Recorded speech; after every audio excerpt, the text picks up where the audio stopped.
Greetings from STO Better Tactical. Today's Elite TFO is best served cold. Let's review the objectives. The first objective of this TFO is to defeat a Klingon fleet. Once the fleet is destroyed, secure control stations Alpha, Beta, and Gamma by flying in close proximity to them and defeating House Mokai infiltrators that arrive periodically. Maintaining Allied presence near a control station will cause its defense satellites to flip to your side. Control stations left exposed to House Mokai ships for too long will turn their defense satellites on player ships. The stations must be defended for 2 minutes and 30 seconds. Following this, prisoners will attempt to escape from the nearby prison world below. Stop escaping transports by damaging them to low health and then securing them through the standard interact, starting from at least 7 kilometers to initiate the capture of a disabled transport. There is no leash distance once a capture has begun. Accidentally killing disabled transports is extremely unlikely, and they regenerate 50% health upon being disabled. No transport may escape, or the TFO will fail. Once captured, transports will head into orbit and must be escorted to safety. Maintain control over the stations during this time to prevent defense satellites or House Mokai vessels from destroying the transports.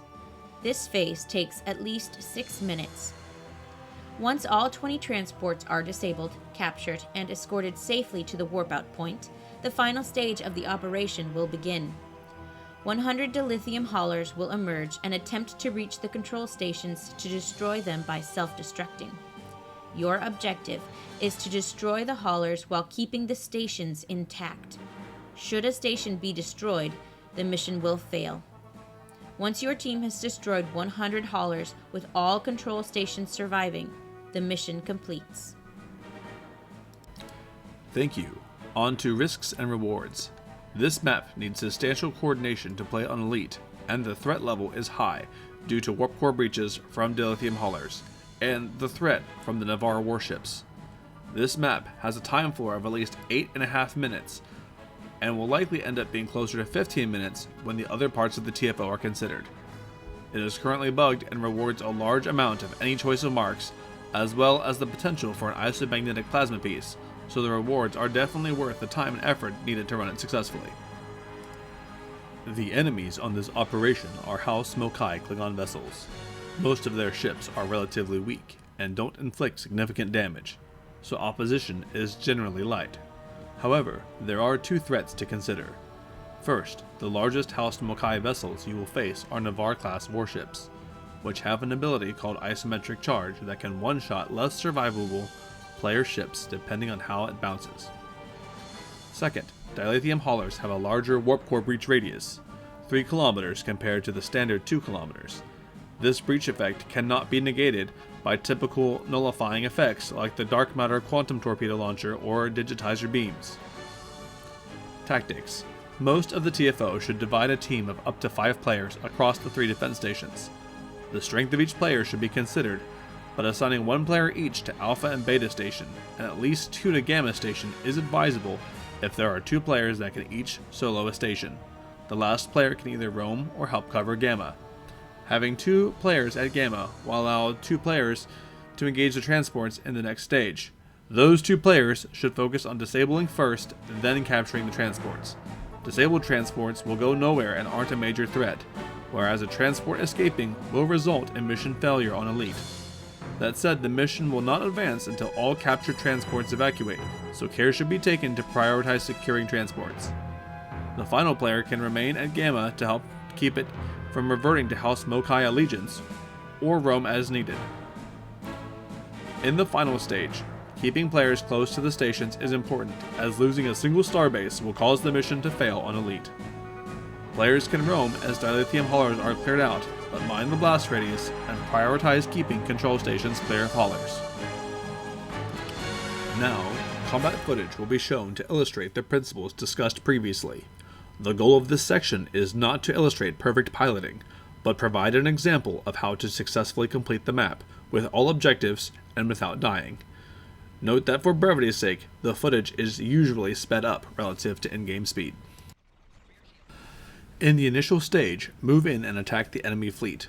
targeting the Navarre warship first and moving on to other targets once it's gone. When the fleet is defeated, move to secure a control station.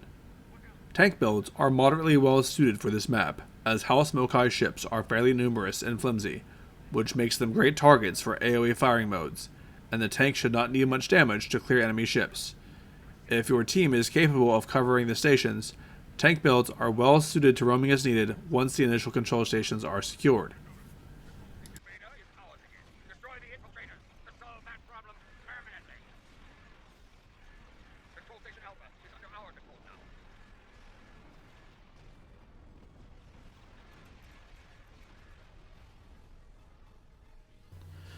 Since this section is time-gated and the enemies are relatively weak, this is a good time to coordinate with your team on who is doing what in the next stage if you haven't done so already.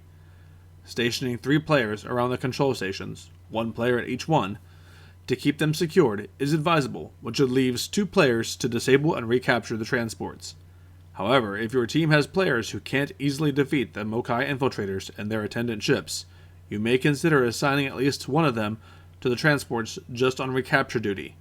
This higher level of coordination needed makes this TFO more challenging, and in pre-made groups we usually assign roles at the start of the TFO or in the initial stage rather than waiting until right when the transports spawn. Adding time pressure does nobody any favors.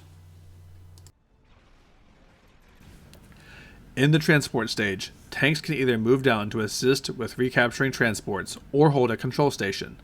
Roaming is another option once transports are secured. Suppression barrage can help mitigate the issue of allies randomly dying to Navarre warship isometric charges. Tanks are not essential for this map, but having one with suppression barrage that aggressively targets Navarres can assist with a team deathless run. For this particular playthrough, I chose to roam and stay mostly near Gamma rather than pursue transports. Nevertheless, guidance will be provided in this video on how to approach and handle the transports.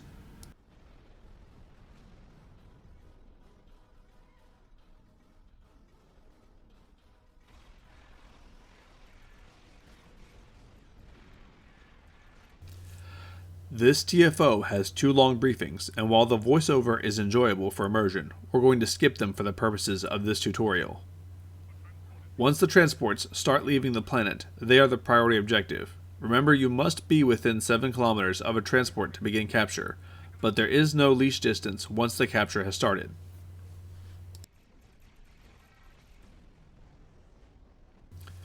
As the transport stage begins, they will depart in the following groups: 1, then another 1, then 2, then 3, then 5, and finally 8 transports at once. Having 2 players disabling and capturing transports in the final stages will speed that part of the mission along appreciably and ensure that no transports escape. Remember to prioritize disabling transports over capturing them, though both objectives can generally be done at the same time. Transports that are yet to be disabled are marked in red, while transports that have been disabled have a blue exclamation point over them. Transports that have been recaptured and are headed for the warp out point have a blue shield icon over them. The map will fail on Elite if a transport escapes, and it won't progress until all transports are recaptured. Once all the transports are secured, return to Gamma or roam as needed to maintain the control stations. The defense satellites are not much of a threat to players, but will do significant damage to the slow-moving transports.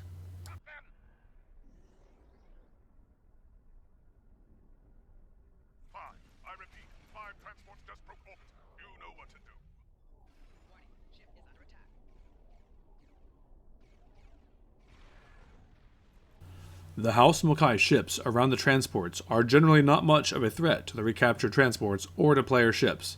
Aside from the Navarre warships, you can clean them up at your convenience, but keep your focus on securing transports. This is not a DPS benchmark map, and killing everything without focusing on securing transports in this stage will only prolong the TFO.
In the final stage, target as many dilithium haulers as you can, prioritizing the ones near the control stations. The dilithium haulers go down quickly to fire at will. If your tank has suppression barrage, you can use it to again reduce the effect of isometric charges from Navarre warships. Groups of haulers periodically spawn from the nearby space platforms, so focus your attention there until the haulers are thinned out.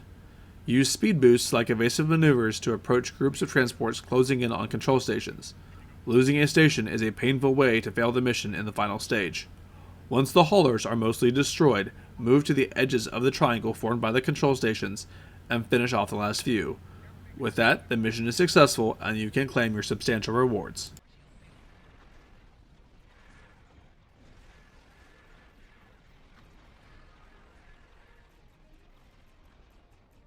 All stations have dilithium haulers in proximity.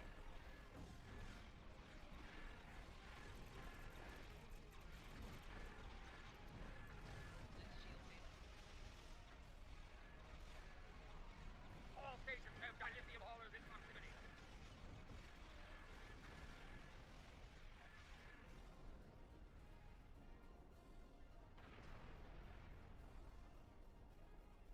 Spader station has dilithium haulers in proximity.